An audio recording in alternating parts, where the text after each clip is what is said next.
Ben bir vaxtlar bu Göyçay'da bir kollec var. Deyəsən kollecdir ora. Oradan bir xəbər gəlmişdi. Xəbər təxminən belə idi ki, bu tələbə, kollecin tələbəsi gəlir müəllimə deyir ki, ya müəllimə bilmirəm orada, deyir ki, bəs pırnıq yetişəndə atam söz verib. Pırnığı satıb, pırnıq da bu xidniyyət deyirlər də, bilirsə bu nədir? Karal yok. Yetişəndə atam satıb onun pulunu verəcək. Sonra deyir ki, vaxtı çatır, pırnıq satır, pul gəlmir. Pul gəlməyəndə bu uşağı da deyirlər. Şu, nə bilim, o biraz aləm qarışır bir-birinə və bu məsələni mən efirdə danışandan sonra odadan informasiya çay kimi axdı mənə. Həmən kollecdən. Bəlli oldu ki, orada korrupsiya var, rüşvət var, nə bilim, qanunsuzluq baş alıb gedir. Bunların avtoparkı var. Böyük avtoparkı, o kollecin hamısı, nə bilim, məhv olub gedib, satılıb. Təbii elə maraqlı bir şeydir. Mən də bunlara xəbər gəldikcə danışırdım. Mən bir şeyi hamı bilsin, mən o danışdığım, mən belə inanmadığım mənbənin sözünü mən efirə daşımam. Və o arada bir məsələ oldu. Bu başlandı, adını çəkmək istəmirəm. Həm də ona görə adam bu tərtər məsələsində o qarşı tərəfdəydi. Ona görə o mənə çoxlucayım burada. Əvvəl biz onunla dedim, salam məlikimizə dolu. Nə istəyirsən eləsinlər, gəl filan, biz gələk oraya. Mən də yola verdim və sakitcə dedim, heç nə lazım deyil. Və günlərin bir günü xəbər eşitdim ki, dedilər ki, bəs özü maraqlı şeydir, bu adamların çoxuma saqqallı kişi deyirlər. Göyçədə xəbər yayıblar ki, gecə saqqallı kişi gəlmişdi, gəldi, direktorla, mavinlə görüşdü, pulunu aldı, çıxdı, getdi. Belə yəni. O zaman onu da danışmışam mən. İndi bu misal niyə çəkdim? Bu ara məktəblərdən mən çox danışdım axı. Bizim bu. Və biraz da burada yaxında bir 48 nömrəli məktəb var, oradan danışırdım. İndi məktəb təzə da düşür də. Elə bir hafta 10 gün qabaq gəlmişlər mənə deyirlər. Müəllimlərin adına şagirdlər, müəllimlər arası xəbər yayırlar ki, bəs deməzsənmi, Sərdarı danıştıran oranı keçmiş direktor məktəb. Valla deyir ki, o direktoru tanımıram, bilmem kimdir. Amma bunlar neynirlər, fikirləşirlər, nə var ya, neynirlər. Hər gün əvvəl bir eşitdim buraya, Oyduman müəllimimiz adı göndəriblər o Walmartın qabağına, bunun baş gedib, adamlar da daxı belə. Sonra onu danışdım, sonra nə bilim, müxtəlif yollarla mən bilirəm də, bəzən yalancı xəbərlər gətirirlər, bəzən də mən də heç kimlə görüşmürəm, xüsusi məqsədli görüşmürəm. Niyə görüşmürəm? Mən gedib o məktəb direktoruna tutub söhbət edirəm. Mənim üçün problem deyil. Amma günlərin bir günü o söhbət prokurorluğun qabağında məni şantaj eləyirdi. Müstəntiqə şantaj eləyib 10.000 pul istəyirdi, kimi ortaya çıxarsa, o zaman o olmasın deyə mən getmirəm, zəng də vurmuram. Amma informasiya gəlir, mən də danışıram. İndi bunlar nə varaq, neyək bu məktəbdə xəbər yayıblar ki, valideynlərin, uşaqların.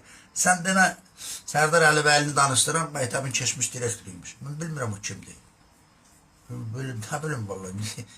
Yəni, bunlar hesab edirlər ki, Sərdar Əlibəliyə keçmiş direktor pul verir. Nə bilim, nə var. Yəni, mənə o direktoru alıb sən demə, pulla.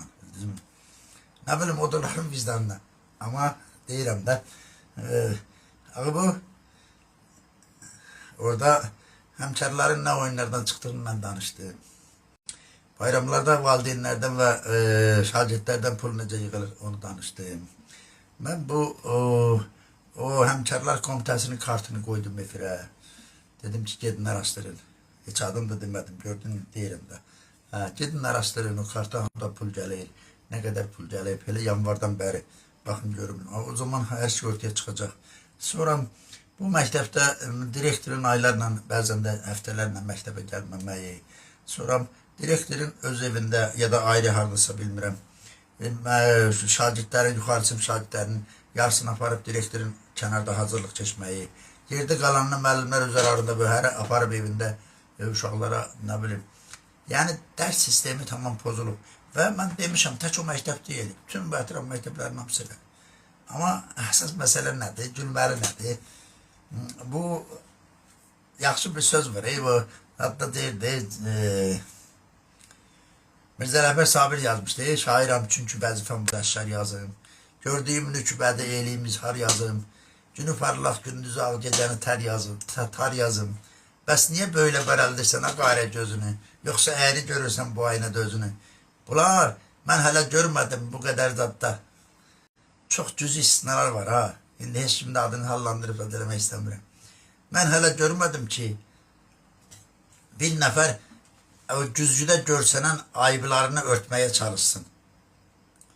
Sir sifətinə bir düzəliş versin. Geçsin, mənim saçım yoxdur. Şagirdlərin içinə bir normal saçım darayıb gəlsin, telini darayıb gəlsin. Hamı güzgüyü qırır. Hamı güzgüyü qırmağa çalışır, şərləməyə çalışır. Və mən keçən dəfə orada demişdim. Məsələn, prezident çıxır birdən İlham Əliyev.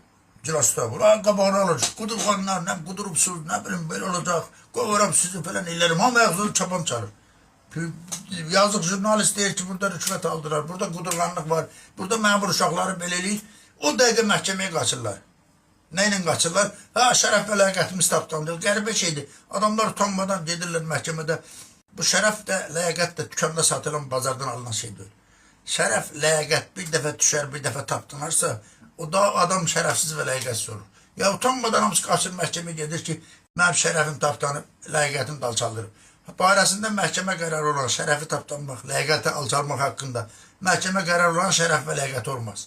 Çünki məhkəmə qərarı qanun qüvvəsi daşıyır. Qanuna tabi olmaq hamı borcudur. Və dedim ya, bu şərəf ləyaqət gedib dükanda, bazarda alınmaqla, dükanda satılmır, bazardan alınmır. Düşdü daha qırıldı, bu pencək deyil, çırpa təzən əyninə geyinəsən. Ya da köynək deyil ki, durda geyinəsən. Şərəf, ləyaqət bir dəfə. Bilirsiniz. Ona görə bu da mənə çox qərib gəldi ki, bunlar illərdən bəri davam edən sistem olduğu kimi yerində davam edir. Hamı güzgüyü sındırmağa çalışır, şər atırlar, nəmmə. Alic bir özlərində günah görməsinlər. Özlərində bütün ayıbları çöldədir. Yəni, bax belə. Yoxsa mən hardan bilirəm, mənim nəyimə lazımdır. İndi bir gün o gün danışmışdım, məsələ vardı. Bir gün zəng vurublar ki, Sərdar müəllimlə. Dedim, valla mən səni tanımamışam, dostum deyilsən, düşmənim deyilsən.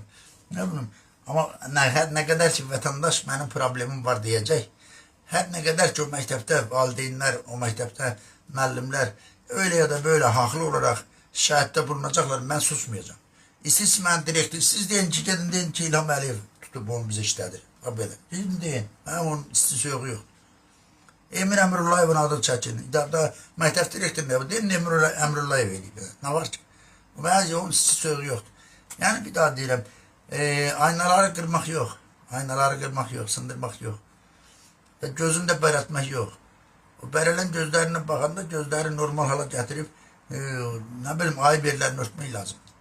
Elə-elin ayıbın çölə tökülməsin. Mən indi gözümlə görürəm, qulağımla eşidirəm və bu zəhrimara qalmış ürəyimlə, qəlbimlə duyuram ki, burada ayıb var, ayıb. O ayıbı mən danışacağım, istəyirsə mən öldürürüm. Öldürmək də olur, nə bilim, tutturmaq da olur, öz əlizdədir də. Bəzən burada mənə yazırlar bəzi dostlar ki, Sərdar, belə danışırsan, sən niyə tutmurlar? Özümü deyirlər, deyirəm, valla narahatsız, gedin müraciət edin, gedin soruşun, nə bilim. Daxili İşlər Naziri var, prokuror var, Naqanəsi İlham Əliyev var. Müraciət yazın. Sonrasın ki, bu Sərdarı niyə tutmursunuz? Valla mən nə gedib özüm zorla tuturum. Və mən nə deyirəm ki, nə arıq mən tutsunlar? Mən rüşvət alıram, mən şantaj edirəm, bulaq kimi mən nə bilim dövlətin malını talayıram. Burada barmağına vuran hamısı talancı, hamısı yalancı, hamısı nə bilim korrupsiyoner, hamısı oğru. Mən tutun, mən nə arayacaq, nə edirəm mən? Deyirəm də ayıb yerlərimizi örtün də, sakitcə, bax onu başa salma. Başa salan, gedir ayıb yerini örtmək əvəzi gedir vurub pəncərəni gücünsündür, nə belə.